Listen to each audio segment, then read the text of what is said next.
Më 1 gusht 2025, Fadili kishte shkuar sërish në stacionin policor të Prizrenit. Aty, ai ishte njoftuar se është denoncuar nga bashkëshortja për dhunë në familje.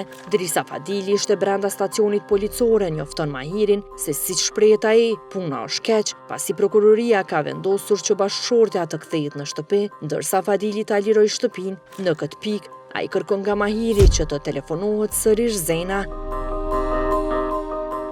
Fadila shkove. Po, në polici jam. Ani qka është ka ndodhë? Po thojnë do të më kërku më njëherë mos mbrojtëse. Qysh, për kënd mos mbrojtëse? Pas ka qenë ajo këtë dje me polici me e mor djalin. Për mu që ajo mos m'ju afru shtëpis. A mundesh me fol? Jo, se jam në intervist. Okej, kërko thuaj thërnet dikënd për mbrojtës së viktimës. Po i them Vlorës me përgadit. Okej, Fadil, a e kryve? Jo, puna është keq, s'po m'lën me përdor telefonin. Fol me Zenën. Qysh keq? Prokurori në Perë ka vendosur mos më lënë në shtëpi. Ajo më u kthy. Kush tha, policia? Po, puna keq, zguxoj tel me përdor.